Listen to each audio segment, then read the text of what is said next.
24 में हैट्रिक की मोदी गारंटी दे रहे हैं, लेकिन दूसरी तरफ इंडिया गठबंधन की बैठक में पीएम पद की फेस को लेकर, पीएम पद की रेस को लेकर चर्चा जारी है और मनमुटाव का दौर शुरू हो गया, यह भी खबर मिल रही है। खबर की डिटेल में जाएं, लेकिन इससे पहले एक ब्रेकिंग न्यूज आपको बता दें। प्रधानमंत्री नरेंद्र मोदी से जुड़ी हुई बड़ी खबर यह आ रही कि 24 के चुनाव में बीजेपी जुटी हुई है और पीएम मोदी ने जन मन सर्वे शुरू करवा दिया है। बड़ी खबर आपको बता दें, जनमन सर्वे क्या है, इसके तरीके के बारे में आपको बताएं। प्रधानमंत्री मोदी कोई भी फील्ड छोड़ना नहीं चाहते हैं, चाहे वो ग्राउंड रिपोर्ट हो, चाहे वो डिजिटल ग्राउंड रिपोर्ट क्यों ना हो। नमो ऐप पर बनेगा बीजेपी सांसदों का रिपोर्ट कार्ड, एक डिजिटल रिपोर्ट कार्ड बनाने की तैयारी है। डिजिटल रिपोर्ट कार्ड बनाया जाएगा। वह कहा जा रहा है कि नमो ऐप पर बीजेपी सांसदों का रिपोर्ट कार्ड बनाया जाएगा। रिपोर्ट कार्ड से तय होगा बीजेपी सांसदों का टिकट। इंडिया गठबंधन की बैठक में पीएम पर फैसला नहीं हुआ, यह भी एक बड़ी खबर आ रही है। तो दूसरी तरफ खड़गे का नाम प्रस्तावित होने पर विपक्ष में फूट की खबर भी मिल रही है, लेकिन इधर दूसरी तरफ पीएम मोदी ने जनमन सर्वे शुरू करा दिया है और बीजेपी सांसदों के डिजिटल रिपोर्ट कार्ड बनाए जाने की तैयारी शुरू कर दी है। यानी 24 के चुनाव से पहले मोदी की गारंटी वाली गाड़ी चल पड़ी है। मोदी की गारंटी वाली गाड़ी पटरी पर सरपट दौड़ रही है और उसे रोकने वाला कोई नजर नहीं आ रहा है।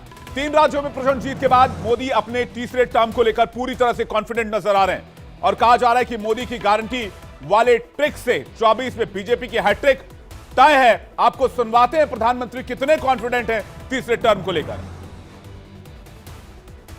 साथियों, भारत के लिए, भारत की कंपनियों के लिए, भारत निवेशकों के लिए ये मैं समझता हूं अभूतपूर्व समय है। अगले कुछ वर्षों में भारत दुनिया की तीसरी सबसे बड़ी इकोनॉमी बनने जा रहा है और मैं देशवासियों को विश्वास दिलाता हूं कि मेरी तीसरी टर्म में देश दुनिया में पहले 3 में होके रहेगा। पीएम मोदी अगर अपनी तीसरे टर्म को लेकर पूरी तरह से कॉन्फिडेंट नजर आ रहे हैं तो इसकी बड़ी वजह है एक कमजोर विपक्ष का होना, क्योंकि एक तरफ बीजेपी जहां 2024 के चुनाव में मोदी की गारंटी वाली गाड़ी लेकर आगे बढ़ रही है, बीजेपी की ओर से जनता के बीच ब्रांड मोदी को ले जाने की कोशिश हो रही है, वहीं विपक्ष अब तक यह तय नहीं कर पाया कि 24 के महाभारत में मोदी के सामने आखिर खड़ा कौन होगा। दिल्ली में इंडिया गठबंधन की चौथी बैठक में कांग्रेस अध्यक्ष मल्लिकार्जुन खड़गे को मोदी के सामने खड़ा करने की कोशिश की गई, लेकिन हमेशा की तरह इस बार भी विपक्षी एकजुटता नजर नहीं आई। बड़ी खबर आ रही है, बड़ी खबर जल्दी से आपको बता दें कि ममता बनर्जी ने पीएम कैंडिडेट के लिए खड़गे के नाम को प्रस्तावित किया। दिल्ली के सीएम अरविंद केजरीवाल ने भी खड़गे के नाम का समर्थन किया, लेकिन यूपी के पूर्व सीएम अखिलेश यादव इस पर चुप्पी साध गए। बड़ी खबर यह है कि इस वजह से विपक्ष का पीएम फेस कौन होगा, यह सवाल अब तक बना हुआ है और इस बैठक में सीट शेयरिंग का फॉर्मूला निकाला जाना था, वो फॉर्मूला भी निकल कर नहीं आया। कांग्रेस की 300 से ज्यादा सीट पर अकेले चुनाव लड़ने की कोशिश है। बाकी पार्टियों को कांग्रेस 200 से 250 सीट तक ही देना चाहती है। इंडिया गठबंधन के बाकी नेता 400 सीट पर कॉमन कैंडिडेट के पक्ष में हैं, यानी कि इन सीटों पर कॉमन कैंडिडेट बनाए जाएं।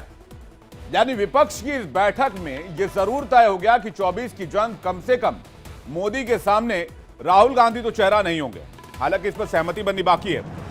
इस पर नीतीश को भी चेहरा नहीं बनाया जाएगा और खबर यह है कि इससे बिहार के मुख्यमंत्री नीतीश कुमार भड़क गए हैं और इस वक्त नीतीश कुमार को लेकर एक बहुत बड़ी खबर आ रही है। जल्दी से बड़ी खबर लेकर आइए वॉल पर, बहुत बड़ी सियासी खबर आपको बता रहे हैं। जल्दी से खबर लेकर आ रही है इंडिया गठबंधन की बैठक को लेकर। सूत्रों के हवाले से खबर यह मिल रही है कि नीतीश कुमार नाराज हो गए और बैठक से पहले ही नीतीश कुमार निकल गए। तस्वीर आप देखिए इस तरफ से, नीतीश कुमार बैठक के पहले, खत्म होने के पहले वहां से निकलते नजर आए और कहा यह जा रहा है कि इंडिया गठबंधन से अलग हो सकते हैं नीतीश कुमार, जेडीयू अलग हो सकती है। सूत्रों के हवाले से यह बड़ी खबर आपको बता रहे हैं, क्योंकि जेडीयू ने अपने सांसदों के साथ बैठक बुला ली है और नीतीश कुमार के आवास पर यह बैठक हो रही है।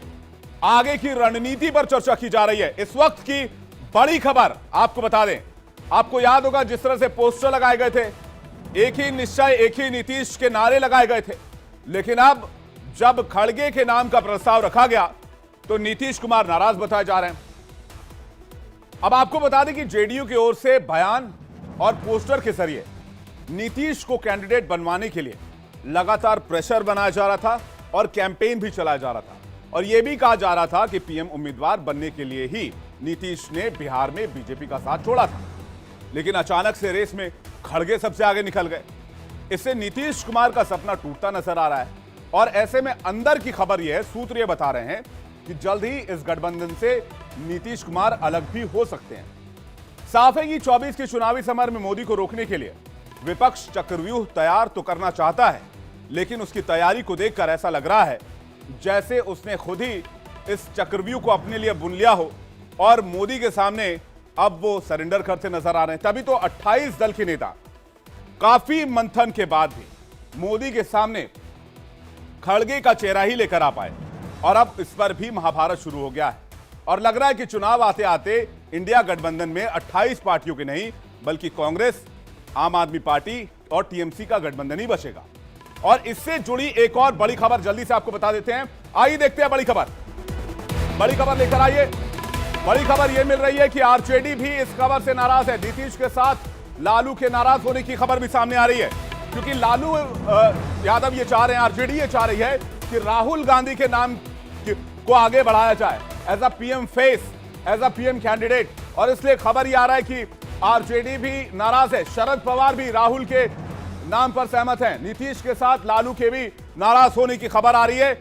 आरजेडी की अपनी दलील है, ये सूत्रों के हवाले से बड़ी खबर मिल रही है। और आपको बता दें कि राहुल पर ममता बनर्जी और केजरीवाल सहमत नहीं है, यह बड़ी खबर आ रही है। शरद पवार भी राहुल के नाम पर सहमत नहीं हुए हैं, सूत्रों के हवाले से जानकारी मिल रही है। और आज जो बैठक हुई है, इस बैठक में इन्हीं तमाम मुद्दों के इर्द गिर्द चर्चा हुई है। आपको मल्लिकार्जुन खड़गे का एक बयान सुनवाते हैं। हमने पहले सभी लोग जीत के आना है, जीत के लिए क्या करना उसके बारे में हम सोचे। कौन प्राइम मिनिस्टर बनना ये बाद में की बात है। एमपीज अगर नहीं है तो प्राइम मिनिस्टर की बात करके क्या फायदा है।